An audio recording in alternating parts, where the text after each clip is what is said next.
बिस्मिल्लाहिर्रहमानिर्रहीम। अस्सलाम वालेकुम viewers, welcome to my channel cooking with Malika. उम्मीद है कि आप सब खैर आफियत से होंगे।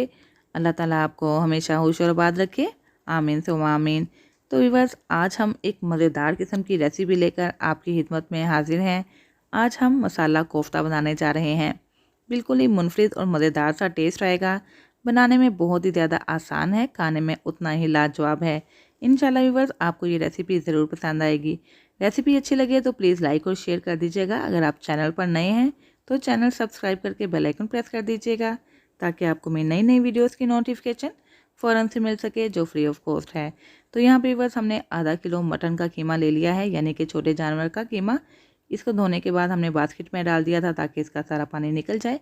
अब हम इसको चॉपर में डाल देते हैं। चॉपर में मैंने कीमा भी शामिल कर दिया है, एक ब्रेड का पीस शामिल किया है, जिससे इसकी अच्छी सी बाइंडिंग हो जाएगी। 1 टीस्पून लहसुन अदरक का पेस्ट शामिल कर दिया है और कुछ मसाले शामिल कर देंगे। 1 टीस्पून सूरज मिर्च पाउडर शामिल कर दिया, 1/4 टीस्पून हल्दी पाउडर, हाफ़ टी स्पून नमक शामिल करेंगे, हाफ़ टी स्पून ज़ीरा पाउडर ऐड कर देंगे जो कि रोस्टेड है। 1 टीस्पून भर के शामिल कर देंगे खुश्क धनिया पाउडर, इसे भी रोस्ट किया हुआ है, और हाफ़ टी स्पून शामिल कर देंगे गरम मसाला पाउडर, ये भी चीज़ें रोस्टेड हैं। 2 टीस्पून भर के शामिल कर देंगे तली हुई प्याज, ये मैं रेडीमेड प्याज यूज़ कर रही हूँ। अगर आपके पास रेडीमेड प्याज यानी कि मार्केट वाली प्याज नहीं है तो एक मीडियम साइज़ का प्याज लेके इसको आप फ्राई कर लें और इसके अंदर शामिल कर दें। तो चलिए बस, अब हम इसके अंदर 1 टीस्पून भर के शामिल कर देंगे बेसन। और अगर बेसन को भी ड्राई रोस्ट करने के बाद शामिल करेंगे ना, तो एक अच्छी सी खुशबू भी आ जाएगी और अच्छा सा टेक्सचर भी आएगा। और बेसन हमने इसलिए शामिल किया है ताकि कोफ्ते की अच्छी सी बाइंडिंग हो सके। थोड़ा सा मैंने खुश्क पुदीना इसके अंदर शामिल किया है और 1 अदद हरी मिर्च ऐड कर देते हैं। अगर आपके पास फ्रेश पुदीना है तो आप फ्रेश पुदीना भी ले सकते हैं।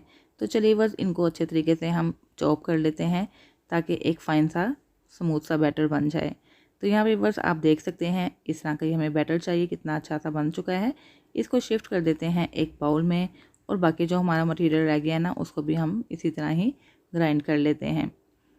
तो लीजिए वह सारा ही मटेरियल हमने ग्राइंड कर लिया है, अच्छे तरीके से चॉप कर लिया है। आधे घंटे के लिए इसको रेस्ट पे रखेंगे और उसके बाद इसके हम बॉल्स बना लेंगे। तो यहाँ पे बस हाफ़ एन आवर यानी कि आधा घंटा गुजर चुका है और ये अच्छे तरीके से सेट भी हो गया है। अब हम इसको थोड़ा सा मटेरियल लेंगे, जितने बड़े या छोटे आपको कोफ्ते बनाने हैं उस लिहाज से आप मटेरियल लीजिएगा। उसको अच्छे तरीके से हाथों से प्रेस करेंगे। प्रेस करने का मकसद ये है कि ये अच्छे तरीके से बाइंड हो जाए और इसके अंदर कोई क्रैक ना रहे। अब हम इसकी राउंड शेप बना लेते हैं और इसको थोड़ा सा हाथों में लेकर घुमा लेंगे, ताकि एक बॉल की अच्छी सी शेप बन जाए। इस कोफ्ता को रख देते हैं प्लेट में और बिल्कुल इसी तरह ही दूसरा कोफ्ता भी रेडी कर लेंगे। तो ये लीजिए व्यूअर्स, एक और कोफ्ता हमने बना लिया है और इसी तरह ही हम सारे बॉल्स बनाकर रख लेते हैं। तो यहाँ पे बस तकरीबन 10 से 12 बॉल्स हमने बना लिए हैं।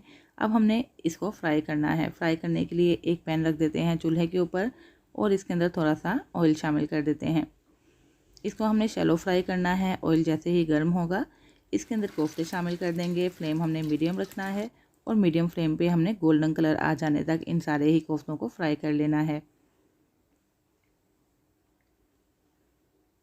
तो लीजिए व्यूअर्स, सारे ही कोफ्ते शामिल कर दिए हैं। तकरीबन 3 से 4 मिनट के लिए हमें इनको छेड़ना नहीं है, बल्कि इनको फ्राई होने देना है। जैसे ही इनकी नीचे वाली सतह गोल्डन कलर में आएगी, हम इनको रोटेट कर लेंगे और रोटेट करते हुए फ्राई कर लेंगे।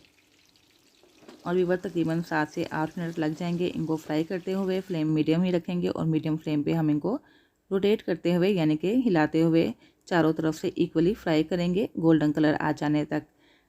तो यहाँ पे बस तकरीबन 8 से 10 मिनट गुजर चुके हैं। मीडियम फ्लेम पे हमने इनको क्रिस्पी और गोल्डन हो जाने तक फ्राई कर लिया है। इन सारे ही कोफ्तों को हम निकाल लेते हैं एक प्लेट में। तो ये देखिए बस, मज़ेदार से कोफ्ते रेडी हैं। चाहे तो आप इनको ऐसे ही खा लें, बहुत ही मज़ेदार बने हैं। तो चलिए बस, उसी ऑयल को यूज़ करते हुए एक मीडियम साइज़ का प्याज है जिसको हमने पेस्ट बना के रख लिया था, इसके अंदर शामिल करेंगे और इसको हम हल्का सा फ्राई करेंगे तकरीबन 2 से 3 मिनट तक, ताकि इसका कलर चेंज हो जाए। अब हम इसके अंदर कुछ मसाले शामिल करेंगे। हाफ़ टी स्पून सूरज मिर्च पाउडर, 1/4 टीस्पून हल्दी पाउडर शामिल कर देंगे। स्पाइसेस हमने पहले भी शामिल किए हैं, इसलिए थोड़े ध्यान से ही इसके अंदर ऐड करेंगे। हाफ़ टी स्पून ज़ीरा पाउडर शामिल करेंगे जो कि रोस्टेड है। 1 टीस्पून के करीब शामिल कर देंगे कुछ धनिया पाउडर, ये भी रोस्टेड है। और हाफ़ टी स्पून शामिल कर देंगे गरम मसाला पाउडर। हाफ़ टी स्पून ही इसके अंदर शामिल कर देंगे नमक। और व्यूअर्स, अगर आप चाहें तो स्पाइसेस अपने टेस्ट के अकॉर्डिंग कम या ज़्यादा भी कर सकते हैं। इन सारे ही मसालों को लो फ्लेम पे 1 से 2 मिनट के लिए फ्राई करेंगे। तो चलिए बस सारे मसाले फ्राई हो जाने के बाद इसके अंदर एक अदर टमाटर है जो कि मीडियम साइज़ का था, इसकी हमने पेस्ट बना ली थी, इसके अंदर शामिल करके इसको भी फ्राई करेंगे। तो लीजिए बस टमाटरों को भी हमने फ्राई कर लिया है। एक बड़ा सा स्पून ले लेंगे दही का, इसके अंदर शामिल करेंगे। फ्लेम यहाँ पे स्लो रखेंगे और फ़ौरन से ही चम्मच को चला देंगे ताकि दही फट ना जाए, और इसको भी 1 से 2 मिनट के लिए फ्राई करेंगे ताकि दही का भी रॉ स्मेल ख़त्म हो जाए और इसका कच्चापन ख़त्म हो जाने के बाद अच्छे तरीके से पक जाए। तो यहाँ पे बस दही को हमने तकरीबन 2 से 3 मिनट के लिए पका लिया है। अब इसके अंदर हमने फ्राई किए हुए कोफ्ते शामिल कर देने हैं। तो अभी बस ये कोफ्ते तकरीबन हमारे पके ही हुए हैं। जैसे जैसे हमने इनको फ्राई किया था ये अच्छे तरीके से गल भी चुके थे। कोफ्ते शामिल करने के बाद इसके अंदर कटी हुई हरा धनिया शामिल करेंगे और 2 से 3 अदद हरी मिर्ची शामिल करेंगे और इसको मसाले के साथ तकरीबन 3 से 4 मिनट तक भून लेते हैं ताकि सारे ही मसाले का फ्लेवर कोफ्ते के अंदर अच्छे तरीके से आ जाए। तो ये देखिए व्यूअर्स कितना मज़ेदार सा मसाला कोफ्ता रेडी हो चुके हैं। बहुत ही मुनफरिद और मज़ेदार किस्म का टेस्ट है। रोटी के साथ खाइए, नान के साथ खाइए, चपाती के साथ खाइए और खूब इंजॉय कीजिए। यहाँ पे कोफ्ते हमारे रेडी हो चुके हैं, इसको अब हम डिश आउट करेंगे। तो देखा व्यूअर्स हमने कितनी जल्दी कितना मज़ेदार किस्म का मसाला कोफ्ता रेडी कर लिया है। जल्दी से जाइए, बनाइए और खूब इंजॉय कीजिए। इंशाल्लाह आपको और आपके घर वालों को ये रेसिपी बेहद पसंद आएगी। तो चलिए बस इसको कट करके भी देखेंगे कि ये कैसे बने हैं। बहुत ही जूसी, बहुत ही सॉफ्ट और बहुत ही मज़ेदार किस्म के कोफ्ते रेडी हैं। ये देखिए बस कितना इजीली ये टूट रहे हैं, बिल्कुल भी हार्ड नहीं बने हैं और अंदर से कितने जूसी और सॉफ्ट हैं ये। और यकीन मानिए बस टेस्ट में भी बहुत ही लाजवाब बने हैं।